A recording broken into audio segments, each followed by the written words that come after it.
มาลุ้นแล้วกันบัดนี้พวกลักตีวิตนายเลย4 เส้นเฮาสุดยอดเลยหมอนี่กลางประมาณครึ่งชั่วโมงหักแค่4 เส้นนี่ขาดเป็นขาดเลยนะทุกคนเลยมันบริดีเลยต้องก็มองขาดกันเลยโยกดูว่านี่เสียงกูลงเลยถือก็พี่น้องถือจะถือป้ายังอยู่หลุมนี่แต่ว่าถือแน่นอนฝากกดไลค์กดแชร์กดติดตามเลยเด้อทุกคนนี่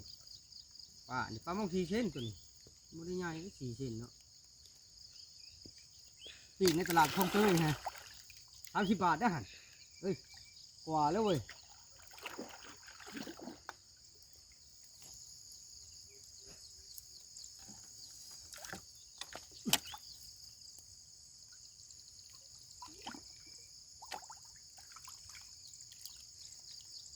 ถือกันได้พี่น้องเว้ยเป็นล้วนมันขึ้นมาอยู่คักทุกคนป่านี่กับบืนแรงนี่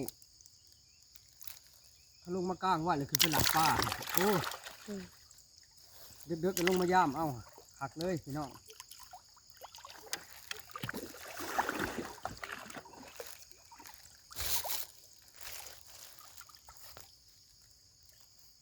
แดด เขา เท่า ไหลนะที่เจ้าเบิ่งเลยปลาในเหือข่อย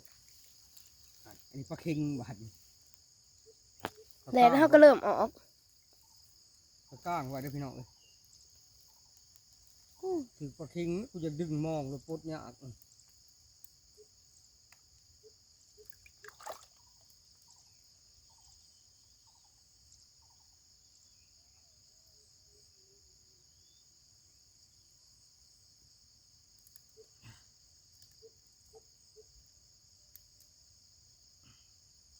ถ่ายเงาๆก็ได้นะครับ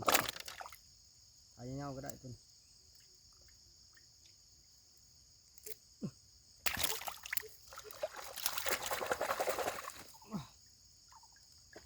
ปลาเค็งนี่เป็นอะไรอย่างเงี้ยพี่น้องแต่ว่าตอนนี้เขายังไม่ได้ไหลได้พี่น้องมองเขาเพิ่งก้างไว้ป้าเฉยๆเขาได้นี่ประมาณ20 กว่าโตเลยอยู่เทิงกันย่างลงมาจะเทิง7 8 โตด่างจ้ะนะวันนี้มองไงเขาก็ได้2 โตกี่แต่ปลานวลจันทร์หรือว่าปลากินหยาบ้านเขาทุกคนแล้วแต่บางพื้นที่เขาจะห้องว่าเขตเองเขาก็ห้องปลานวลจันทร์เขตสวรรณเขตนี่ปะปลากินหยารู้เลยเขตดงเห็นนี่นะมีปลาเนี่ยอื่นนกดงเห็นเชโน่นปลากินหยาไปโลด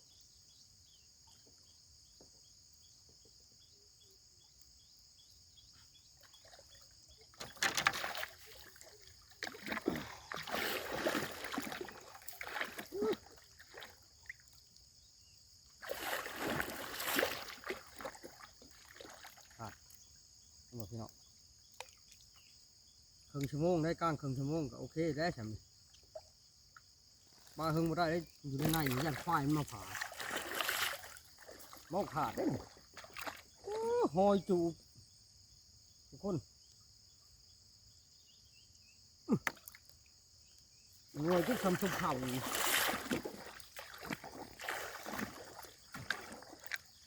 นะปลากระบอกตัวนี้สุดยอดพี่น้องปะโอ้ยปิงกับปะนี่เฮ้ยรถปิงเต็มกระมือเลย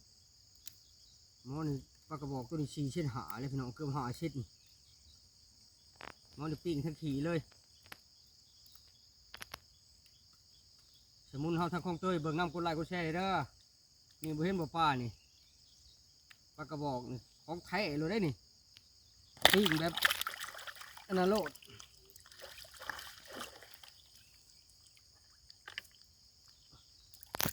ปิ้งทั้งขี่ตอกเป็ดเลย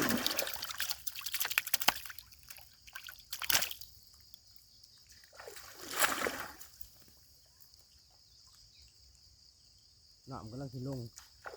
น้ำท้อลงโอ้ ปลากินหญ้าพวกใหญ่ๆลุ่มลงมาเลยปลาในปลายังก็ลงมาแล้วบาดถือแล้วกลางเก่าเช่น10 เซน12